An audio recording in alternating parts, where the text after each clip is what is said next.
Le jeudi suivant, j'allai rejoindre Michel. Nous discutâmes de cette soirée ratée. Michel m'avait attendu longtemps, puis, ne me voyant pas arriver, elle avait pensé que j'avais eu un retard causé par cet examen au petit Chadignac dont je lui avais parlé. Elle ne s'était pas inquiétée.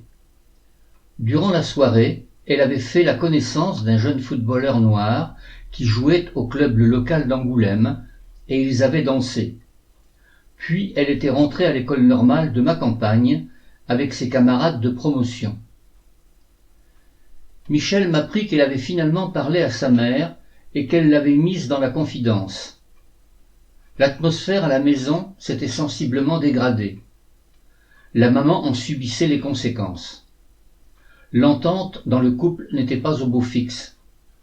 Le père de Michel n'acceptait pas que sa fille se soit éloignée du jeune homme qu'il lui avait imposé comme fiancé, et il était devenu irascible et exécrable. Il n'était pas question qu'il apprenne ma présence dans la vie de sa fille. Michel m'apprit aussi que le bal de l'école normale allait bientôt avoir lieu. Elle souhaitait que je vienne la rejoindre. Elle me prévint qu'elle ne serait pas disponible toute la soirée, mais seulement 1 heure ou 2. Les normaliennes devaient assurer l'organisation de la soirée. À tour de rôle, elles devaient accueillir les invités, s'occuper du vestiaire, tenir le bar et assurer toutes les tâches nécessaires à la bonne tenue de la soirée. Pour cela, elles avaient des plages horaires où elles étaient tenues de participer. Ces tâches incombaient aux élèves de terminale dont Michel faisait partie.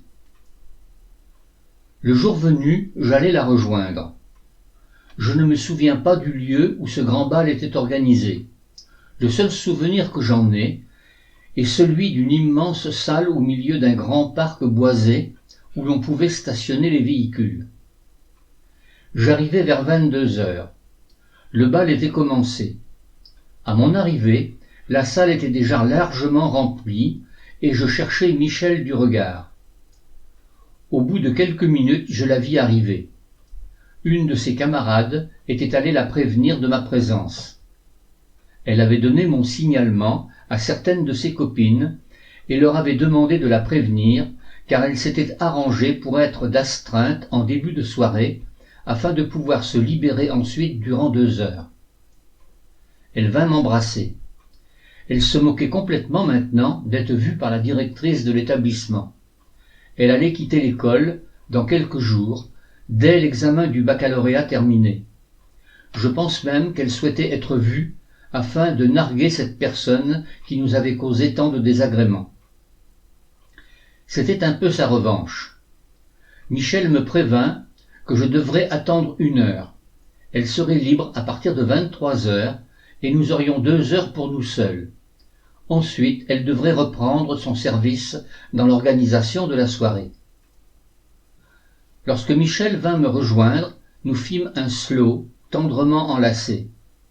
Nous passâmes devant la table des officiels où la directrice était assise. Eut-elle le loisir de nous observer? Je n'en sais rien. Seul, pour moi, comptait le bonheur de tenir Michel dans mes bras. Une fois la danse terminée, nous sortîmes et nous allâmes nous réfugier à l'arrière de la Dauphine, où je pus me blottir tout contre elle. Michel m'apprit qu'elle allait continuer ses études en faculté à Poitiers. C'était décidé. Elle avait déjà évoqué cette éventualité.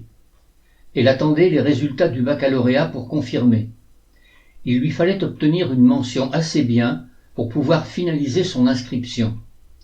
Elle se sentait sûre d'elle. Elle souhaitait enseigner l'anglais au collège. Depuis peu, cette possibilité était offerte aux normaliens et aux normaliennes. Et là soudain j'allais craquer. Les larmes se mirent à couler sur mes joues. Je ne supportais plus le conflit larvé avec mon père. Celui-ci me reprochait mon silence. Il voyait bien mon courrier arriver à la maison. Il aurait voulu que je les tienne au courant, lui et ma mère, de mes fréquentations. Mais j'étais majeur maintenant, et qu'aurais-je pu leur dire? Que je voyais une jeune fille qui officiellement était fiancée à un autre garçon? qu'elle était encore mineure et que sa famille n'acceptait pas notre relation? Je souffrais de me sentir aussi impuissant devant tant d'obstacles. Mon sursis était toujours valable, mais j'avais décidé d'écrire à l'armée pour le résilier afin d'aller remplir mes obligations militaires. Nous étions en pleine guerre d'Algérie. Ce n'était peut-être pas la meilleure décision que je prenais là, mais je voulais me débarrasser de cette obligation, afin de pouvoir enfin envisager l'avenir sous un jour meilleur. Le service militaire durait 27 mois et 27 jours. Cela donnait le temps à Michel de terminer ses études.